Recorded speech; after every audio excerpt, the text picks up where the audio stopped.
Buenas tardes a todos, mi nombre es Anabela Martinelli, soy médica del Servicio de Emergencias del Hospital Universitario Austral y la idea de esta clase es hablar de las características de las enfermedades neuromusculares, de ciertas, no de todas, y su presentación en guardia.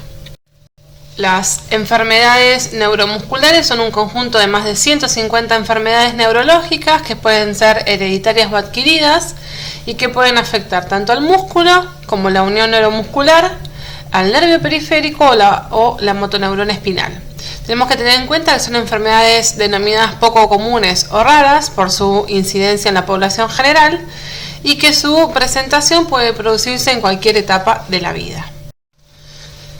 La idea es no saber cada una de las enfermedades que pueda afectar las distintas áreas de la unión neuromuscular, pero tener en cuenta las más comunes y dentro de las que afectan la médula espinal, la enfermedad desmielinizante como la esclerosis múltiple es una de las más frecuentes y después hay otro tipo de patologías como puede ser la compresión discal, la presencia de absceso o hemorragias epidurales, la presencia de siringomielia, la afectación infecciosa por una mielitis transversa, el trauma o el dolor. Bien, dentro de las enfermedades que afectan los nervios motores, las más frecuentes es la esclerosis lateral amiotrófica, después puede haber espondilosis, neuromiopatías, poliomielitis, difteria, sarcoidosis, metales pesados, vasculitis y dentro de los más frecuentes también está el síndrome de Guillain-Barré. Y dentro de las enfermedades que afectan la unión neuromuscular, podemos hablar de trastornos metabólicos como la hipermagnesemia, ciertos medicamentos como los agentes bloqueadores musculares, intoxicación por órganos fosforados, intoxicación por mariscos, venenos, ya sea de escorpión o de serpiente, y los síndromes miasténicos como el síndrome de Lamberton o la miastenia gravis. Y por último están las enfermedades que afectan el músculo, que hay varias, hay deficiencias hereditarias como el déficit de maltasa ácida, las anormalidades metabólicas, la desnutrición, las distrofias, que son un grupo muy amplio de enfermedades, la polimiositis o la dermatomiositis, la presencia de rhabdomiólisis, esto sí puede pasar en la guardia, es muy frecuente en los deportistas, y la tiroiditis. La idea de esta presentación no es hablar de todas y de cada una de las enfermedades que afectan la unión neuromuscular, sino de hablar de las más frecuentes y de su presentación en la guardia y el manejo o que hay que tener en cuenta en cuanto a pacientes que se presentan en guardia con estas enfermedades. Bien, en cuanto al síndrome de Guillain-Barré tenemos que tener en cuenta que es una enfermedad que afecta, en donde el sistema inmunitario afecta al sistema nervioso periférico, hay afectación de los nervios motores como sensitivo, presentando alteración del tacto, del dolor y de la temperatura. Se produce una debilidad muscular ascendente con pérdida de la sensibilidad. Esta debilidad ascendente comienza en los miembros y tenemos que tener en cuenta que a menudo está precedida por infecciones ya sea víricas, bacterianas, presencia de antecedentes de vacunación o intervenciones quirúrgicas. Hay una variante de esta patología que se llama el síndrome de Miller-Fisher, en donde no es la afectación ascendente, sino que hay una oftalmoplejía con ataxia y areflexia. Esta patología tiene una incidencia de 9 casos por cada 100.000 habitantes, con un leve predominio por el sexo masculino. Dentro de los síntomas, los pacientes presentan, como dije, y lo voy a volver a repetir las veces que sea necesario, una debilidad muscular ascendente que comienza desde los miembros inferiores hasta la región facial, simétrica, hay presencia de dolores punzantes y hormigueos, el paciente al examen físico presenta areflexia, puede haber cuadriplejía con compromiso de pares craneales y lo importante de esto que entre un 20 y un 40% de los pacientes desarrollan compromiso respiratorio y al presentar compromiso respiratorio ahí es donde el médico de emergencia tiene que actuar. Bien, en cuanto al diagnóstico tenemos que tener la parte clínica que como dije es areflexia y parálisis ascendente. sino también la presencia de disociación albúmino-citológica en el líquido cefalorraquídeo. El líquido cefalorraquídeo se encuentra alterado en un 50% de los pacientes en la primera semana de evolución y hasta un 75% de los pacientes en la tercera semana de evolución. Vamos a tener una proteínas mayor a 55 miligramos por decilitro y menos de 10 células por milímetro cúbico. ¿Por qué digo esto? Porque si el paciente tiene arreflexia y parálisis ascendente con un líquido normal, hay que tratarlo como un caso sospechoso y responsable del paciente, no quedarnos con que el líquido normal descarta la patología. El tratamiento es de sostén inicialmente y tratamientos más específicos es plasmaféresis o gamma globulina, dependiendo del centro que tenga disponible. La fase de recuperación se extiende entre 4 o 6 meses. La fase aguda puede durar desde días hasta semanas. Tenemos que saber que la mortalidad de estos pacientes es del 5% y está dada en aquellos pacientes con compromiso del sistema respiratorio. Paciente con Guillain-Barré con compromiso respiratorio que llega a ARM tiene un 15% de mortalidad. Bien, otra de las enfermedades neuromusculares frecuentes de presentación en guardia es la miastenia gravis.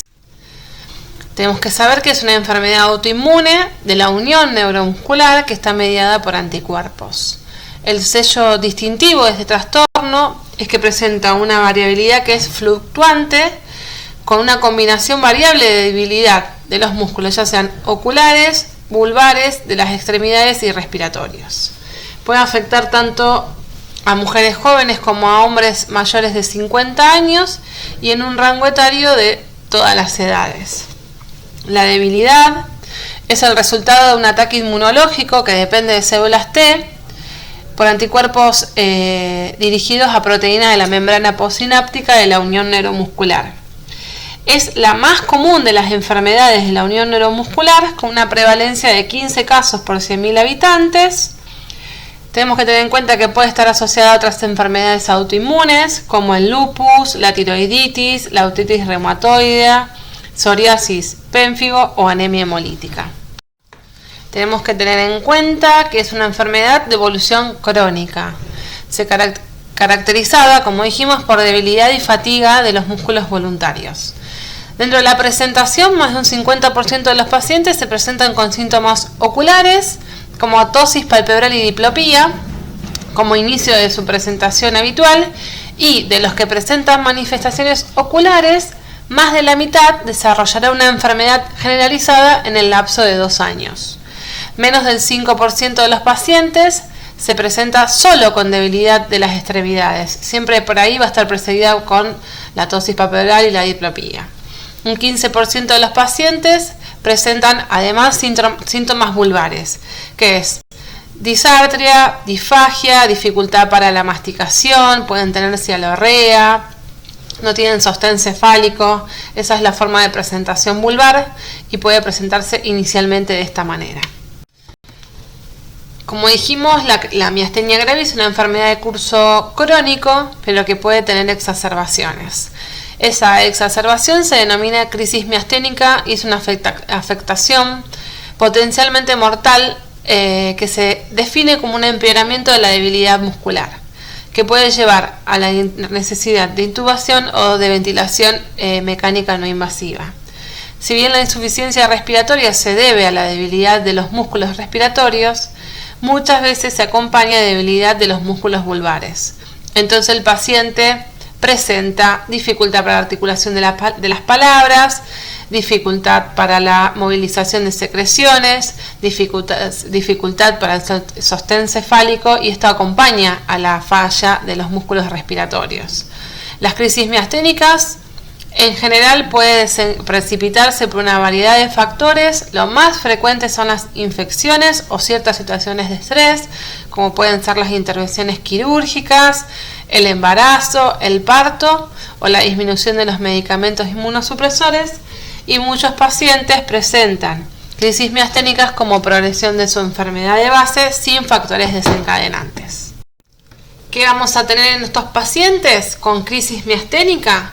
Fallo respiratorio manifestado por taquipnea y taquicardia, utilización progresiva y rápida de la musculatura accesoria y presencia de respiración paradojal. Asociado a esto, clínicamente vamos a evidenciar hipoxemia e hipercapnia.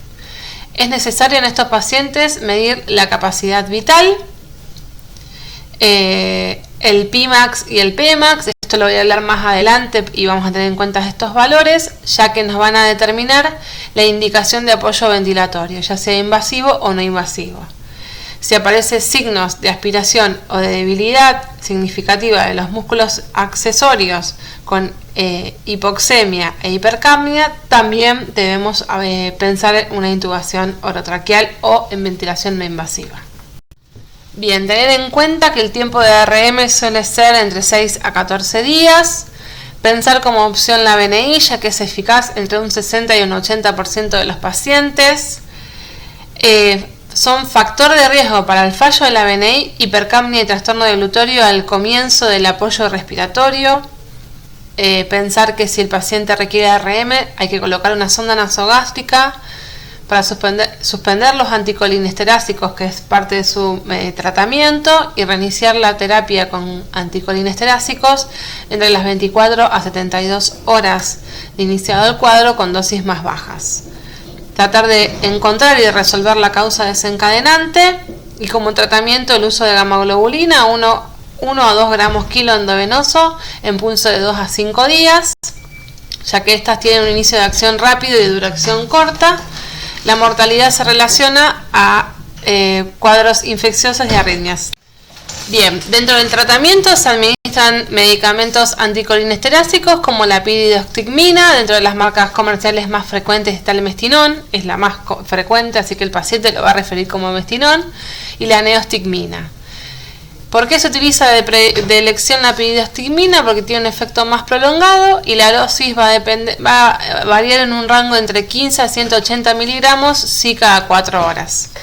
El tratamiento inmunomodulador está dado a través de esteroides que son eficaces entre un 50 y un 80% de los pacientes, iniciándose a dosis bajas y llegando a dosis de 60 a 80 miligramos de prednisona por día. Esto se va a administrar a través de la sonda nasogástrica que le pusimos al paciente antes del apoyo ventilatorio.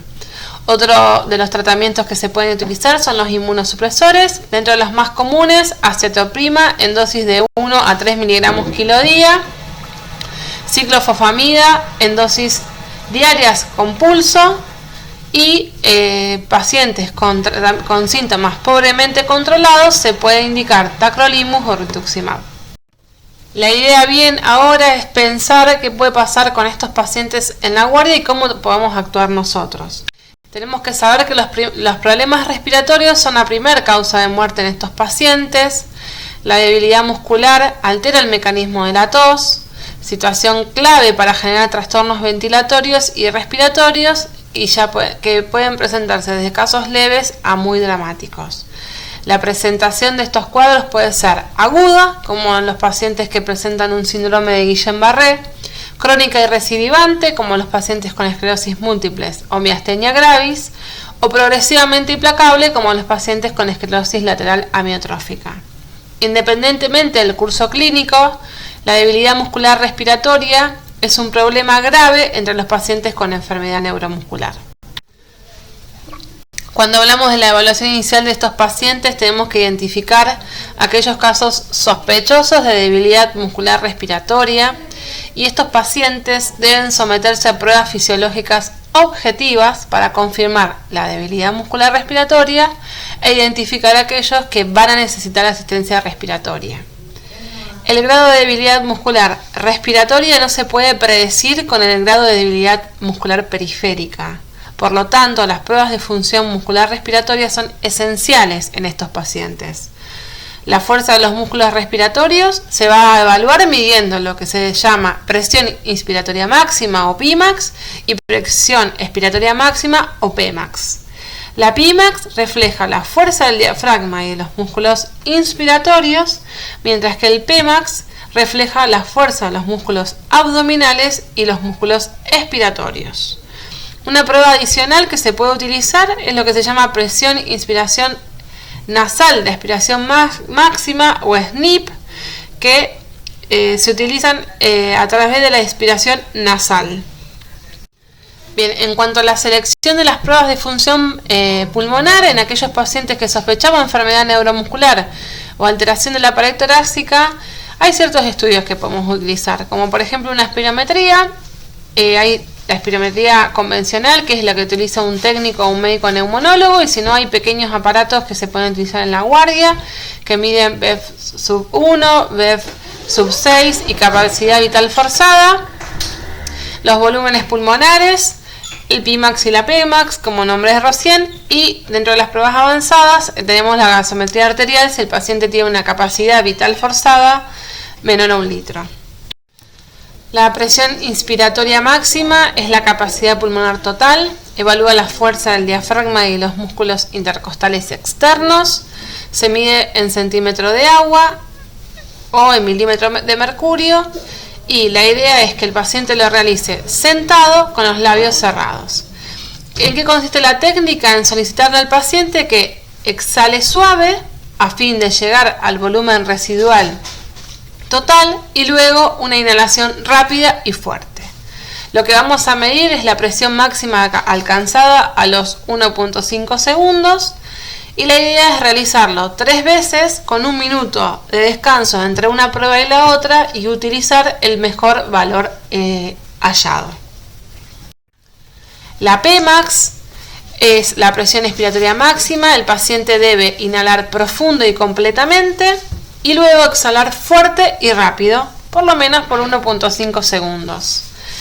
Lo mismo que en la otra prueba, se realizan 3 intentos con un descanso entre un intento y el otro de 1 minuto, y el objetivo es que la variabilidad entre una medición y la otra no sea inferior a 10 centímetros de agua. El SNIP o la presión inspiratoria nasal de olfateo es una prueba no invasiva que también sirve para medir los músculos inspiratorios. La ventaja de esta prueba es que es una prueba simple para la mayoría de los pacientes y en aquellos que no tenemos boquilla nasal, ya que podemos utilizarlo en pacientes que tienen debilidad facial. Es una prueba de inhalación de presión inspiratoria nasal que se realiza colocando un tapón en una fosa nasal. Y este tapón se conecta a un catéter que está conectado a su vez a un traductor de presión. Hay que pedirle al paciente que inhale lo más fuerte posible a través de la fosa nasal que no está obstruida y luego pedirle que expire. En caso de obstrucción grave de la vía respiratoria, hay un gradiente de presión significativo entre la caja intratorácica y la nasal. El SNIP se repite hasta que se obtenga un pico máximo de presión negativa, que tiene que ser menos de 10 centímetros de agua entre cada variación, y a veces se puede requerir hasta 10 esfuerzos. Hay que informar el valor máximo y el límite inferior del rango normal. Y debemos tener en cuenta que dependemos de la cooperación y del esfuerzo del paciente. Bien, y por último, otra de las mediciones que podemos tener en guardia es la capacidad vital, que es la cantidad máxima de aire que una persona puede expulsar de los pulmones tras una inhalación máxima. El normal es de 65 mililitros kilo. Y tenemos que tener en cuenta que cuando cae a 30, los pacientes ya van a presentar debilidad para toser y disnea. Menor a 25, disminución de los suspiros y desarrollo de microtelectasias con hipoxemia medible. Y por debajo de 15 sin indicación de apoyo ventilatorio. Vamos a utilizar como unidad el mililitro y tenemos que tener en cuenta que un adulto normal tiene una capacidad vital entre 3 a 5 litros. ¿Para qué sirve todas estas mediciones que acabo de nombrar? Para poder confirmar la debilidad muscular respiratoria.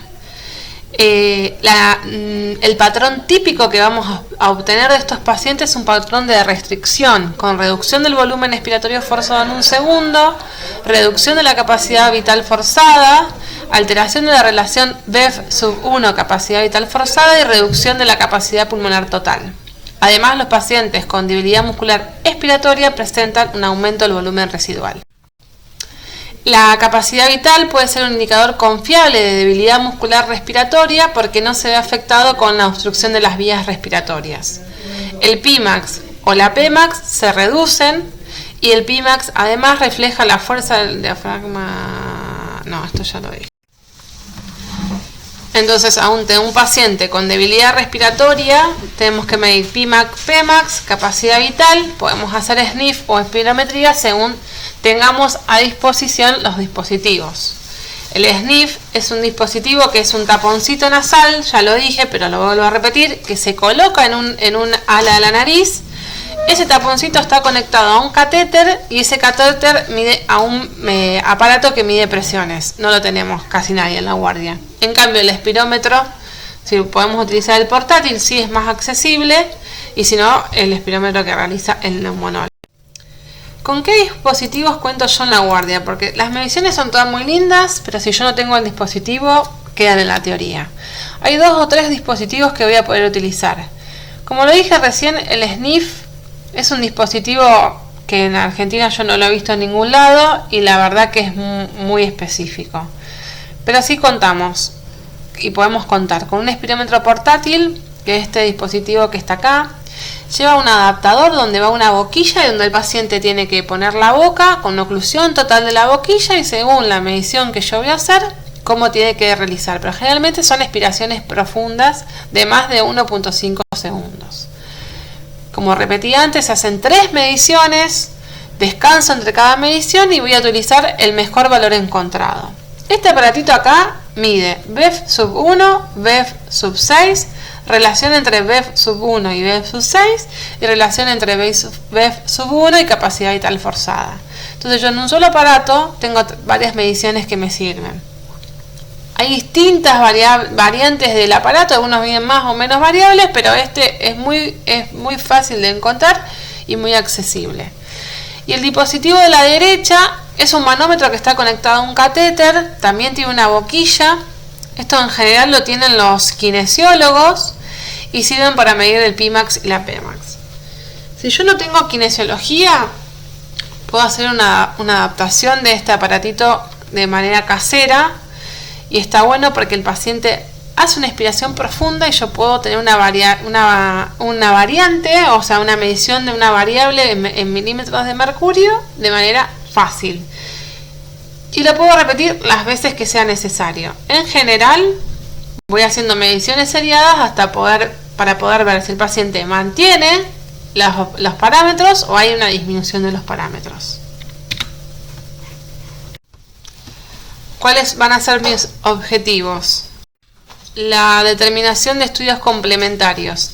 Como dije en las diapositivas anteriores, estos pacientes con enfermedades neuromusculares en general tienen alguna causa desencadenante del empeoramiento de su disfunción respiratoria. Por lo tanto, voy a obtener un laboratorio completo, un estudio de ácido-base para ver si hay hipoxemia e hipercapnia, la toma de cultivos para determinar la presencia de una enfermedad infecciosa desencadenante, pensar en la necesidad de estudios por imágenes y, como ya vine nombrando antes, los estudios de función respiratoria. Estos estudios se pueden realizar cada 2 horas para poder evidenciar una caída, ya sea de la capacidad vital, del Pmax o de la Pmax. Un punto fundamental en pacientes con enfermedades neuromusculares es la utilización de oxígeno.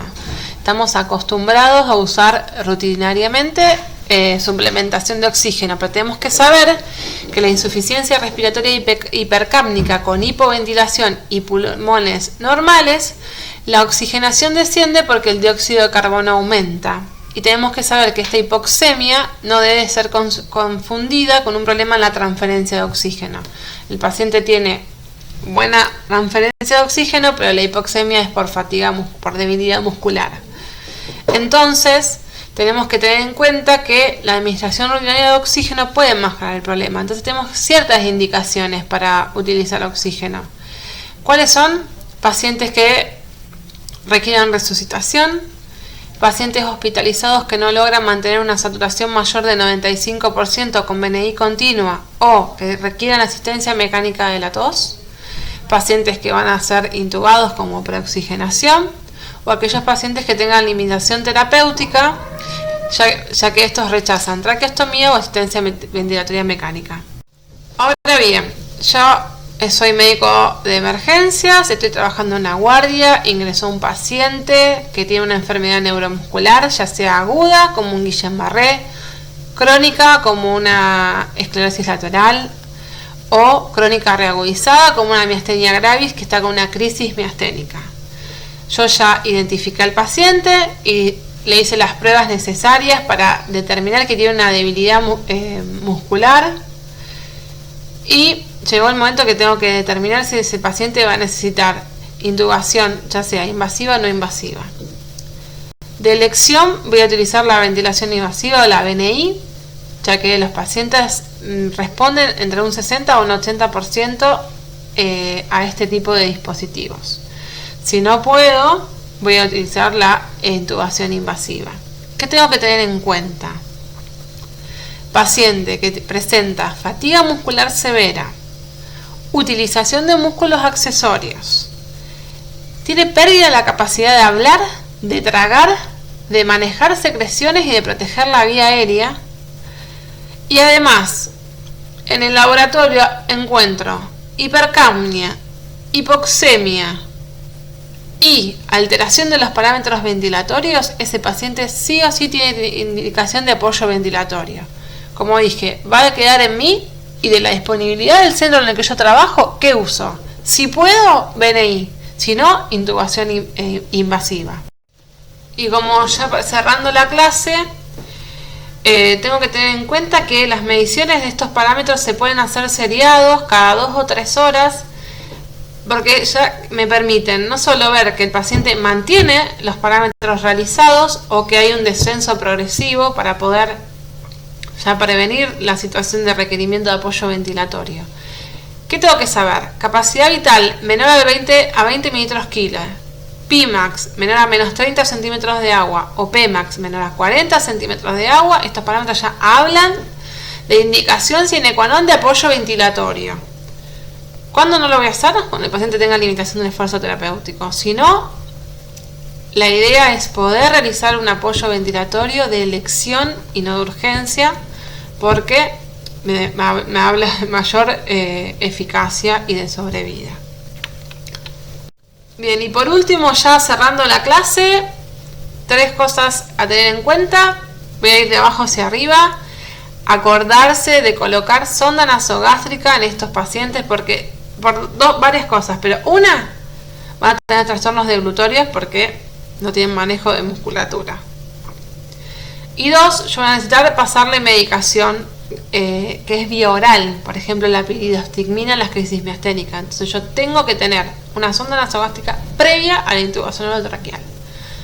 2, no es frecuente en guardia, pero es importante pensar en traqueotomía precoz en estos pacientes que yo voy a suponer que van a estar ventilados mucho tiempo, porque disminuye el espacio muerto, ayuda al destete, disminuye las complicaciones por lesiones en glotis y subglotis y ayuda al manejo nutricional. Y fundamental, evitar la intubación orotraqueal en situación de urgencia o paro, porque aumenta el riesgo de encefalopatía anóxica y muerte y prolonga el tiempo de ABM. Y por último, y ya cerrando, los 6 errores que no me puedo permitir en un paciente con enfermedades neuromusculares. La número 1, intentar intubación orotraqueal sin intentar VNI. La ventilación no invasiva es de elección en estos pacientes, porque como dije, entre el 60 y el 80% responden, porque evito complicaciones asociadas a una intubación invasiva. Ahora bien, no cuento en mi centro con VNI. El paciente no tolera la VNI, está hipoxémico a pesar de la VNI, o tiene algún trastorno facial que me contraindica VNI, intubación orotraqueal. Bien. La otra cosa, no demorar la intubación orotraqueal y llegar a utilizar la misma en una situación de paro o de urgencia. La verdad que hay que evitar esas situaciones porque, como dije recién, aumenta el riesgo de encefalopatía anóxica y de muerte. Evitar administrar oxígeno sistemáticamente, como lo dije antes. Evitar la aspiración rutinaria de secreciones. Nebulizar con abundante beta 2. Y importante, y esto yo creo que es lo más importante de la clase y hay que tener en cuenta, Yo no tengo dispositivos para medir Pimax, Pmax, capacidad vital, no tengo dispositivos para poder objetivar la disminución de la función respiratoria de un paciente. ¿Qué tengo que prestar atención? A la clínica. Ver que el paciente pierda el reflejo de la tos, que presente trastornos deglutorios. Esos son predictores de falla ventilatoria, porque cuando yo al paciente ya lo tengo con uso de musculatura accesoria y taquipnea, es tarde. Entonces, prestar la atención a la tos, a los trastornos deglutorios como predictores de falla ventilatoria. Esto es fundamental, es prestarle atención al paciente y verlo. No necesito nada más que eso. Si tengo para realizarle un Pimax y una Pmax con un manómetro y tengo un espirómetro, mejor. Pero estos son 2 puntos a tener en cuenta. Esto doy por finalizada la clase. Acá les dejo mi mail. Es un tema muy arduo, muy pesado. No estamos acostumbrados a ver pacientes con enfermedades neuromusculares, pero cuando se presentan tenemos que estar todo el tiempo con una red flag, ya que son pacientes que pueden progresar a insuficiencia ventilatoria y el requerimiento de una asistencia respiratoria, ya sea invasiva o no invasiva. Así que estos son como ciertos puntos a tener en cuenta. Si tienen alguna duda de la clase, me mandan un mail. Les mando un saludo a todos y que tengan un buen día.